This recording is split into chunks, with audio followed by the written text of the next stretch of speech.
우리 역사를 사랑하시는 대한민국 국민 여러분들 안녕하십니까? 한국사 전문가 설민석입니다. 자, 이번에 명량이라는 영화를 통해서 여러분들을 찾아뵙게 되는데요. 이 명량해전은 배경이 임진왜란 아닙니까? 일단 임진왜란 보고 영화 이야기를 풀어보도록 하겠습니다. 임진년에 외인들이 난을 벌였다. 그래서 임진왜란인데요. 자, 지도 한번 보실게요. 자, 중국이 있고 우리나라가 있고 이렇게 일본이 펼쳐집니다. 여기는 일본을 주목을 하셔야 되는데요. 100년 동안 자기들끼리 치고받고 있어요. 이걸 전국시대라고 그럽니다. 당시 또요토미 히데요시가 그 조총으로 통일을 합니다. 통일을 했는데 문제는 너무 불안정한 통일이었어요. 내부적인 결속이 필요했습니다. 자, 또 하나는 뭐냐? 자, 무사들은 어떻게 할 거예요? 무사라는 건 전쟁통의 능력을 발휘하는 사람들인데 이 평화의 시기는 그들한테 뭐 하는 일 없이 백수로 죽으라는 얘기 아닙니까? 안 되겠다. 이들의 에너지를 표출할 수 있는 분출구를 찾아야겠다는 생각을 합니다. 자, 이런 상황에서 일본이 드디어 우리나라를 침공을 한 겁니다. 자, 부산포로 쳐들어온 거죠. 그들의 생각은 뭐냐? 조선에서 힘 빼겠다 그런 거 필요 없어요. 속도전으로 재빠르게 서울까지 치고 올라가서 선조임금을 인질로 잡는 겁니다. 그래서 그를 볼모 삼아서 군사들을 모아, 그리고 군량미를 모아, 그래가지고 총알바지로 조선인들을 앞장 세우고 이제 중국으로 쳐들어가려고 했던 거죠. 근데 세상에 우리 선조가 상상도 하지 못한 업적을 남기시죠. 한양을 버리고 위주로 도망을 갑니다. 서울에 딱 와봤더니 임금이 오는 거예요. 일본인들은 여기서 멘탈에 붕괴가 옵니다. 왜 그럴까요? 일본의 무사들은요, 아무리 작은 성의 성주라도 성을 버리고 도망가는 일이 없습니다. 배 가르고 죽거나 아니면은 딱 항복을 해요. 근데 세상에 성주도 아니고 나라의 임금이라는 사람이 수도를 버리고 도망을 가니까 일본인들은 이거 어떡하지? 우리 어떻게 해야 돼? 그러면서 서울에서 주춤주춤, 평양에서 주춤주춤 시간을 보내고 있었던 거죠. 이 시간이 이순신한테는 골든타임이었습니다. 재전열을 하고 일본을 칠 수 있는 시간을 벌어준 겁니다. 그리고 이제 일본의 2차 목표는 뭐였냐면, 자, 육군은 1차로 치고 올라가죠. 그리고 2차 부대는 여기는 남해안을 돌아서 이렇게 서해안으로 상륙을 합니다. 일본의 1차 부대에게 이제 무기와 식량을 공급하겠다. 이것이 그들의 계획이었는데, 이걸 우리 이순신 장군께서 족족 끊어버린 거예요. 그냥 해전에서 아예 그냥 씨를 말려버립니다. 그러니까 일본인들은 배고프잖아요. 무기가 없잖아요. 힘이 빠집니다. 그래서 2년 만에 군대를 철수하게 되니 이것이 임진왜란이 됩니다. 자, 그리고 이제 3년 동안 휴전에 들어가죠. 그리고 휴전이 결렬되고 나서 1597년에 정유년의 제차 외인들이 난을 벌이거든요. 요게 2년 동안 벌어진 정유재란이 되고요. 자, 우리의 영화 명량은 여기는 정유재란 초반에 일어난 이순신의 전투를 그리고 있다. 자, 근데 이순신 장군님의 전투가 굉장히 많습니다. 그런데 왜 하필이면 김한민 감독은 포커스를 명량에 맞춘 것일까요? 그것은 그 전에 있었던 이순신 장군의 전투 스타일을 보면 이해가 됩니다. 자, 여길 보시죠. 자, 전쟁 초반에 이순신의 연전연승 기록이 되겠습니다. 옥포해전, 합포, 적진포, 사천, 당포, 당항포, 율포, 한산도, 안골포, 그리고 부산포까지 연전연승을 하는데요. 이순신 장군의 전투 스타일은 뭐냐?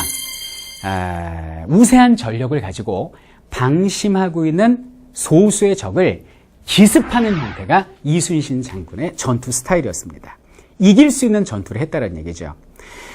손자병법에 보면 이런 말이 나옵니다. 승리하는 병사는 선승 이후 구전이다. 일단 이겨놓고 싸운다는 얘기입니다. 그래서 이순신을 명장이다, 전쟁의 신이다, 이렇게 이야기를 하는 거죠. 자, 그런데 명량은 달랐습니다. 12척밖에 되지 않는 배로 330여 척의 적선을 맞아갖고 싸운 전투였거든요. 장군, 이 싸움은 불가합니다.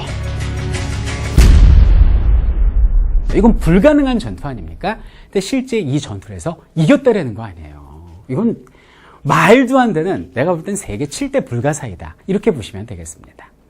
아니, 근데 그럼 이순신 장군이 왜 이렇게 불리한 전투를 나가 싸울 수밖에 없었을까요? 그리고 그 수많은 조선의 판옥선, 거북선 다 어디 간 겁니까? 원희룡 장군께서 다 해드셨습니다. 그 얘기를 잠깐 해보도록 할게요. 많은 분들이 이제 이순신 장군이 뭐 억울하게 감옥에 갇히고 백의종군 한 얘기는 많이 할 겁니다. 그 왜 그렇게 됐어요? 선조가 시기심이 많아서 뭐 붕당 정치의 폐해 때문에 글쎄 좀 더 우리 디테일하게 살펴보자고요.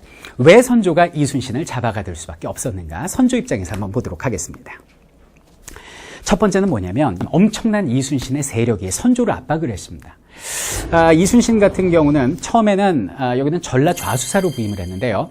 전공을 세우자 충청, 전라, 경상을 아우르는 삼도수군 통제사가 됩니다. 그리고 주변 내륙에 있는 70여 개 구울의 행정권과 군사권을 모두 다 잡게 된 거죠.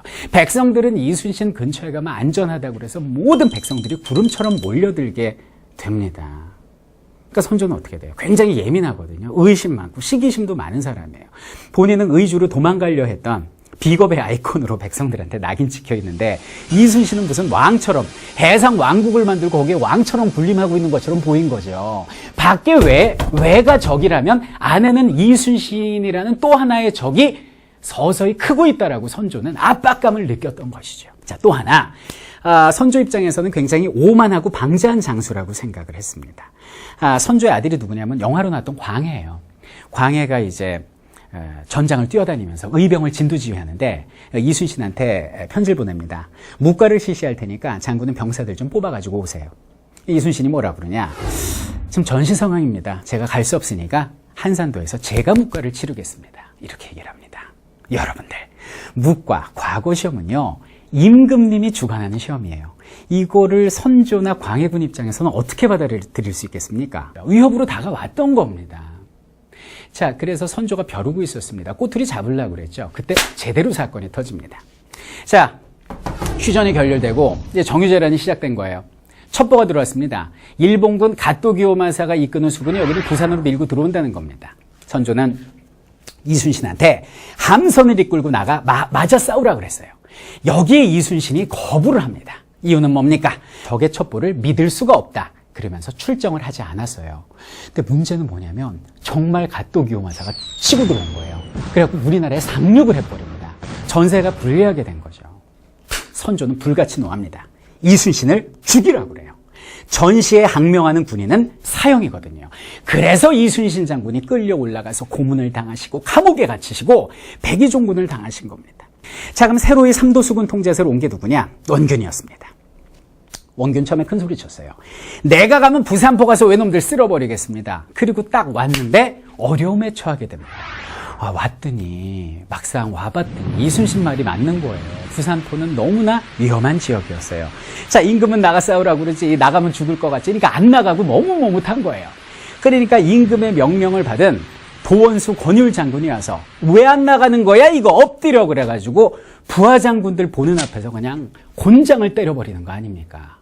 오늘날로 따지면요, 합참의장이 해군 참모총장 엎드려 뻗쳐 시켜놓고 몽둥이 찜질한 거하고 똑같아요. 지금 전시 상황에 뭐예요? 그럼 우리나라 수군의 사기는 뭐가 되겠습니까? 그래서 원균 장군은 어쩔 수 없이 이제 출정했다가 부산 칠전량 바다에서 대패한 거 아닙니까? 선조는 생각했습니다. 원균이 패했어? 우리 조선 수군이 강한 게 아니라 이순신 장군의 지도력이 뛰어났던 것이구나. 안 되겠다. 이순신을 다시 내보내야겠다. 장군, 내 무슨 할 말이 있으리요? 내 무슨 할 말이 있으리요? 나라를 위해 싸워주시오라고 얘기를 합니다. 자, 나라는 이순신을 버렸지만 이순신은 나라를 버리지 않습니다. 알겠습니다, 전하. 그러면서 삼도수군 통제사로 다시 왔어요. 왔더니 세상에 12척 남은 게 답니다. 선조가 조심스럽게 편지를 보내옵니다. 장군, 좀 승산이 없을 것 같으니 육군하고 합쳐서 싸우면 어떻겠어? 권율 장군하고 힘을 합치시오라고 얘기를 합니다. 이때 이순신 장군이 불후에 명언을 남기시죠. 아직 신에게는 12척의 배가 남아있사옵니다. 자, 승산이 없는 전투입니다. 이순신 장군님도 사람이다 얼마나 두려웠겠습니까? 근데 영화에서 그는 이렇게 말씀하십니다. 두려움을 용기로 바꿀 수만 있다면. 그리고 병사들을 모아놓고 이렇게 말씀하시죠.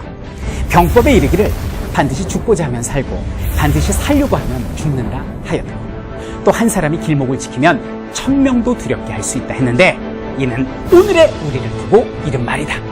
두려움에 맞서는 자 역사를 바꿀 것이다 라고 말이죠. 저는 시나리오를 읽었는데요, 굉장히 감명 깊었습니다.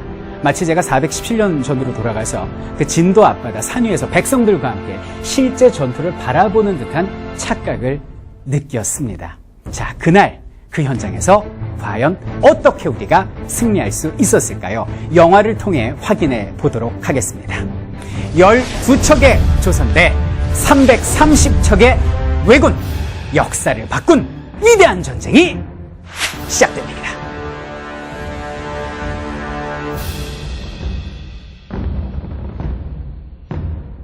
이 전쟁에서 이순신 장군은 이길 수가 없었습니다. 그런데 어떻게 조선수군이 이길 수 있었겠습니까?